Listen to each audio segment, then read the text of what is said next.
Welcome, welcome to episode 5 of Vampire the Masquerade, Coteries of New York, and let's head into our new apartment.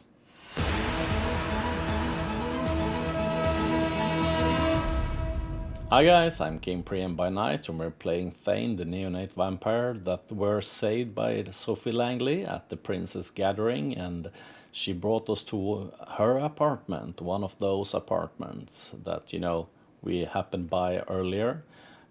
That brought us to some mischiefs and bad choices, I imagine. But let's see where this is going to head. This is great, thank you. What can I choose another one? Not bad. Could use some redecorating. Yeah, he actually, as an artist, took notice that there were some, modern stuff about the apartment, but also some weird decorating choices. So let's go with that one and see if we can poke our ego a bit. Well, it's not bad. I change a few things, switch a picture or two, maybe paint the walls a different color. I'm sure you would, but I would appreciate if you could hold back the need to redecorate, or at least consult me before you do. Time for Solax will come later. Right now, what we need is collaboration. Tomorrow, I will take you hunting and discuss the blood in more detail. I'll let you get comfortable. The keys are by the television set. I will pick you up tomorrow night. Use the back room for rest. You can lock the doors just in case. It stings a bit when she leaves. It's like the room suddenly became a few shades dimmer. You inspect the kitchen, hope to find something to drink. Nothing. No regular food either. Feels strange that Kadir could be a more thoughtful host than your new sire. Even if only in that respect. You briefly wonder if the sheriff might have a hidden side. With nothing left to do, you lie on the couch with the TV playing in the background for company. Columbo reruns. Kojak reruns. President of the United States got himself into serious trouble again. President of the United States got himself in trouble again. Pundits start yelling over each other about things that seem a little bit less insignificant just 2 days ago. Sorry about that. Cat caught my tongue. You start drifting off, reflecting about another night of confusing conversation and worldwide view shattering revelations. How many more before you finally understand what happened to you and what you're supposed to do now? You keep coming back to the life you left behind, the people you should contact, the things you want to pick up from your apartment. You wonder when you'll have the chance for either. As you start to feel the same tiredness that made you drift into a cold sleep last night, you settle into the back room. The bed is comforting, the lack of windows less so. You leave the light bulb on, look at it. You really realize it's the closest thing you ever come to staring at the sun on a breezy summer day again. A wave of melancholy overwhelms you. A few minutes later, your consciousness fades and you take the plunge into darkness again. Sinking, sinking, sinking, sinking. A really beautiful New York map with all the main roads as arteries. That's pretty cool. And I guess we're gonna rest for tonight and see what the new night brings. Hunger is at the heart of a vampire's existence. To ignore it is to tempt the beast to take over in its desire to feed. To overindulge in feeding may threaten the masquerade while staying in that humanity you have left. In Coteries of New York, having high hunger indicated by a progressively thicker blood frame around the screen, like the ones you see now. As your hunger grows, so does this indicator. Your hunger may increase when you call upon your vampiric powers, or when you need to mend your wounds after a fight. When your hunger reaches the maximum level, you will receive a warning after you completed a piece of the story, ignoring it at your own peril. Some choices might only become visible if your hunger is high enough. Similarly, your high hunger may block off some choices, as you will be able to see after pressing continue. Yeah, the blocked option, and continue. So let's see. To decrease your hunger, you will need to feed. Whenever you see a feeding opportunity, you can take the risk to hunt and slake your hunger. Block option again, and a feeding opportunity, so let's feed. You will need to keep the hunger at bay if you are to uphold the Masquerade and survive the nights that await you. Okay, short tutorial it seems, so let's continue. You open your eyes. The bed isn't warm. The room is filled with artificial light from the ceiling. The solid metal door is closed. Sorry, the D actually confused me there. It was blocked off in the text frame, so yeah. Normally you'd stretch for a bit. On some mornings you'd probably throw the quill over yourself and snooze a moment longer. But that was before. The way you woke up now, you're fully conscious, no grogginess, nothing weighing you down, just a nagging need in the back of your head. Hunger, not as severe as the last time, but unmistakably there. You get up, open the door to the main room. A digital clock on the TV shows you the time, 9:04 p.m. You walk over to the blinds and retract them cautiously. The only light coming in is New York City artificial nighttime luminance. So that's what your waking hour are going to look like now. You miss the sunlight already. You're seriously considering just walking out the apartment, figuring this all out by yourself. But then you come back to the memory of Kadir's exotic sword being raised in the gallery. Maybe sticking around isn't that bad of an idea after all. You keep jumping channels for around half an hour and then switches to streaming services. Almost as if the universe had a sense of irony, you catch True Blood in the flood of the recommendations. The doorbell rings. It's Sophie. Good evening, Thane. Slept well?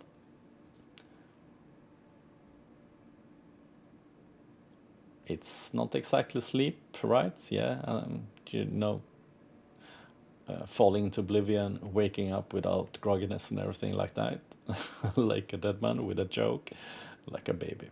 Actually, I think I will go the joke way and like a dead man. Curious wording, but not that far from the truth, I suppose. No use dwelling on it. I think you will agree with this. I think you will agree with time.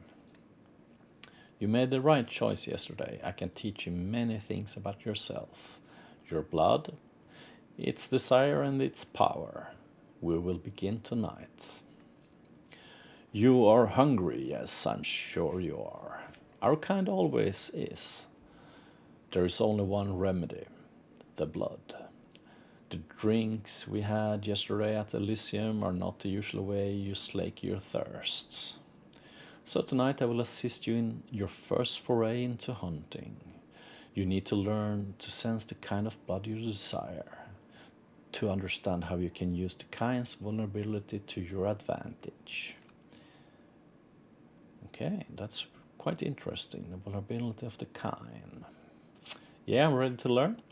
No more freebies. No, I don't think that's our thing. Freebies and easy paintings and stuff like that. Earlier, the fight with our sister and everything. So, predator and prey, huh? Grim.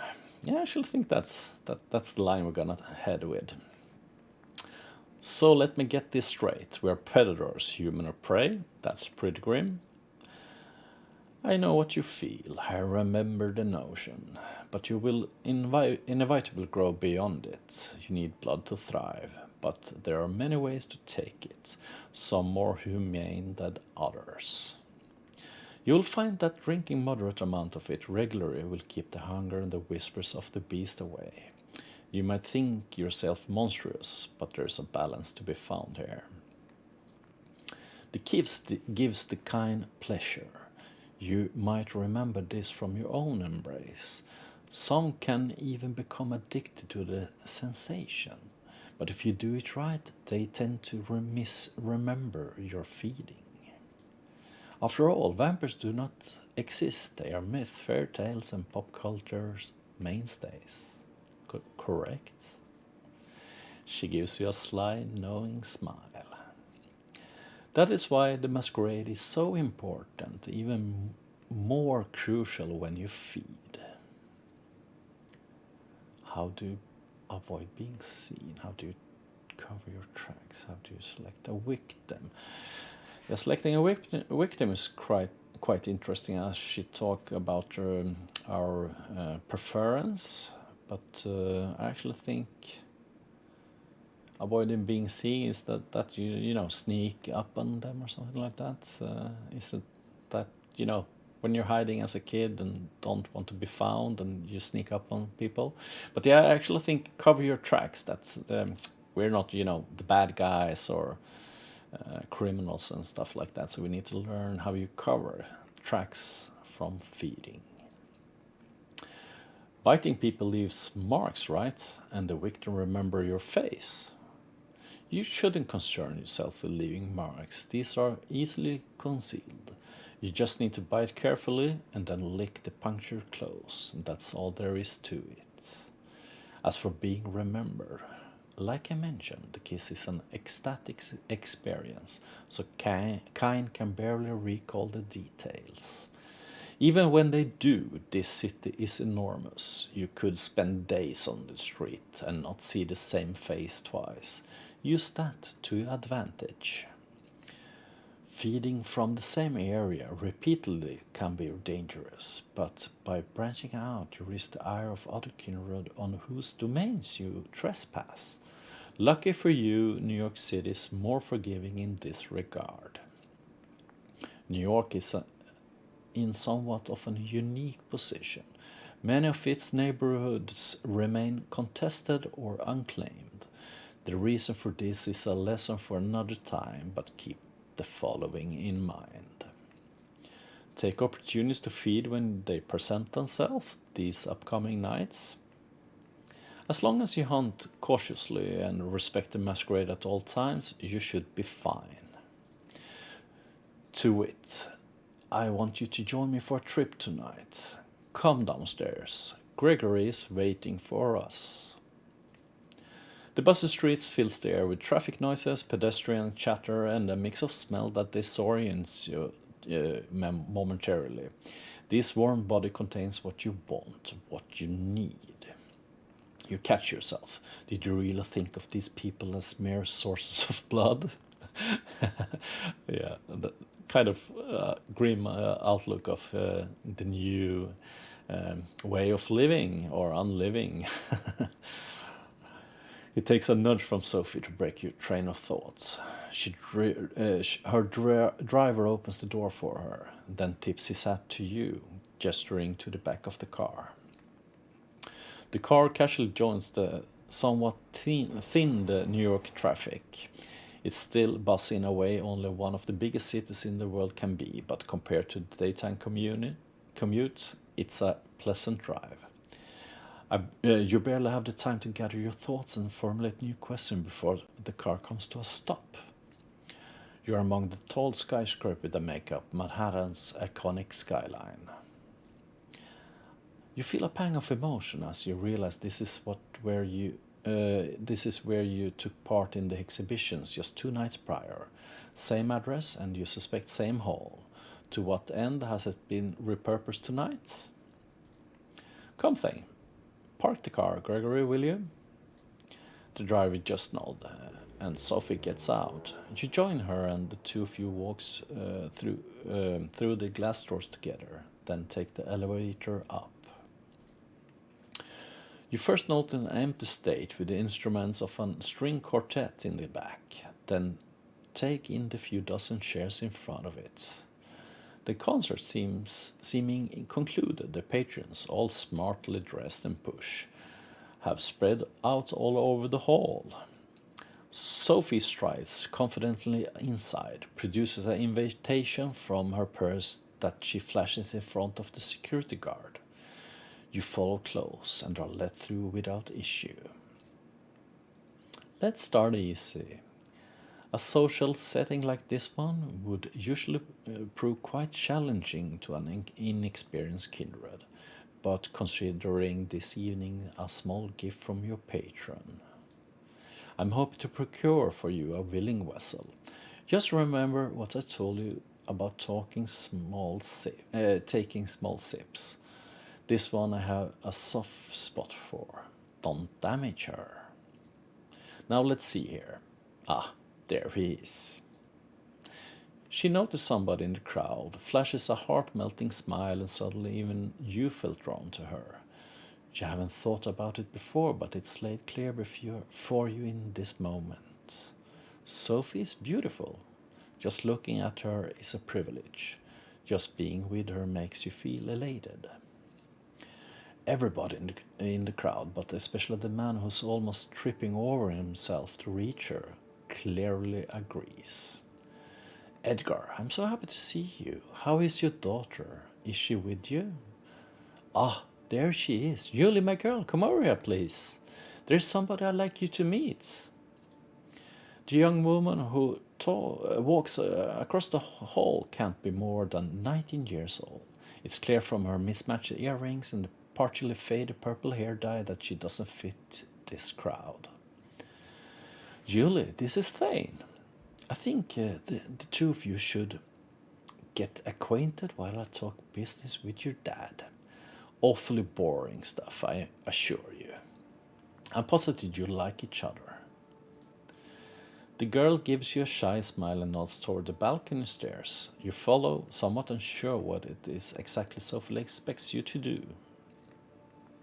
You reach a secluded space from which the entire lobby is visible. All eyes are on Sophie. They listen intently, then laugh when she does. Julius saves you the trouble of figuring out the next step. Oh, hi, Julie. If you're with Sophie, then I guess you're, that you know. She puts her wrist to her lips and gives herself a theatric nip, then looks to you embarrassed, but also hopefully. Yeah, I do. I know what you mean. I don't know what you're talking about. What? You're into that sort of thing? Yeah, I actually think this is the best option. To learn why she's so upfront about it. What? Are you into this sort of thing? She blushes, looks down at the floor, and nods. Could you? If you'd like. Ms.Langley tells me I... She swallows hard, avoids your eyes. That I taste nice. Yeah, why not? She actually giving herself, and no, I need to feed because the beast is talking to me with the red blood dots around my eyesight. So yeah, let's do the drinking. You take her forearm in your hand. A quick look around confirms nobody's watching and no security camera covered this area. You bite down gently. It's your real. She's just given you her blood of her own violation. How is it possible? What about the masquerade? You need to ask Sophie. Your thoughts disappear amidst the bliss. They're just the taste, the sweet, fresh sanguine you drink. and drink. And drink. No, stop, stop, stop! You tear away from the girl harder than you wanted. Still, the bite leaves just tiny punctures. Almost as if by instinct you lick them clean, and the two holes become concealed just like that. Julie is now leaning on the wall, pale, wobbly on her feet, but happy? She lets out a dreamy sigh, opens her eyes. A few tears fall into her shirt, tears of joy. Thank you. Please, can you walk me downstairs? Please, my dad, he doesn't know. Thinks it's a condition. Ms.Langley told him so. She leans on you and requests you walk her over to a bench. She takes a seat and smiles at you. The crowd around Sophie disperses slowly. Looking at her now, only some residual awe hangs in the air. Yes, she's pretty, maybe even beautiful, sure, but not your type. Why? What came over you before? You walk over to her. Edgar dear, it was splendid talking to you, but we need to get going. Give Julie my best wishes. Come with Thane. Gregory is waiting for you out front. It's only in the car that Sophie addresses you. I can tell from your look that you took the opportunity. Good for you. That girl's exquisite, don't you think? You wouldn't tell by her demeanor, but she has so much passion. It brings out a unique bouquet in her blood. Her blood was delicious. She knows who we are. I feel like I took advantage of her.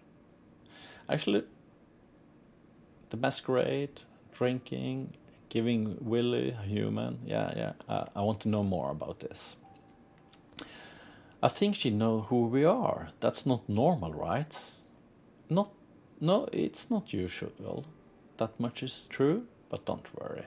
She will do anything I tell her to, and won't say anything to anyone that I haven't put in her pretty head first. Time for the next stop. Training wheels off this time. Gregory, Flushing Meadows, please.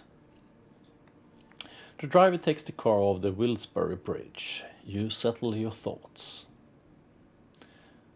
What did you do to the people back there? What's that about training wheels? Why Flushing Meadows? Yeah, I actually want to know. First, I and everyone else there thought her really beautiful and center of things. And while out feeding and watching her through the window, I actually felt that feeling lessen. So I want to know the trick. Those people back at the hall, they were all entranced. Even I was under your spell. What was that? She smiles with satisfaction. That old trick. Just the blood doing my bidding. We all have our talents. Some of them come from the legacy we inherit from our sire. Others can be learned from experience. I can sway people or make them fear me. I see more of the world in greater details than some kindred. I can I can will my body to move with unparalleled precision, grace, and more. All of these skills make me who I am. They also help me hunt. What are my powers? How do I use my powers? Do I need my powers to hunt? You actually want to know what my powers are, so let's go ahead and ask her. Okay, so what are my talents? Time will tell. You need to discover them yourself. When we arrive, experiment. Give different things a try. Follow your instinct and intuition. It will guide the blood. Always keep the Masquerade in mind, however. It is all fine if you can disappear in plain sight or command animals with your mind, but Save those overt talents for the right places and time. It only takes you half an hour to reach the park at this time of night. Both you and Sophie leaves the car, and with Gregory left behind again to find a parking spot and keep an eye on the car. I actually think this is a really good place to stop for tonight before we go feeding by ourselves. And thank you for watching. And if you liked what you saw, press like below, and we see you next time.